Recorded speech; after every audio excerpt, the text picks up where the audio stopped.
गोविन्दमादिपुरुषं तमहं भजामि गोलोकनाम्नि निजधाम्नि तले च तस्य देवीं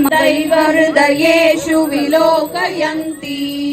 यं श्यामसुन्दरमचिन्त्य गुणस्वरूपम् गोविन्दमादिपुरुषं तमहं भजामि तमहं भजामि यद्भावभावितधियो मनुजास्तथैव सम्प्राप्य रूपमहिमासनयानभूषाः सूक्तैर्यमेव निगम प्रतितैस्तुवन्ति गोविन्दमादिपुरुषं तमहं भजामि ताभेर्य एव निजरूपम्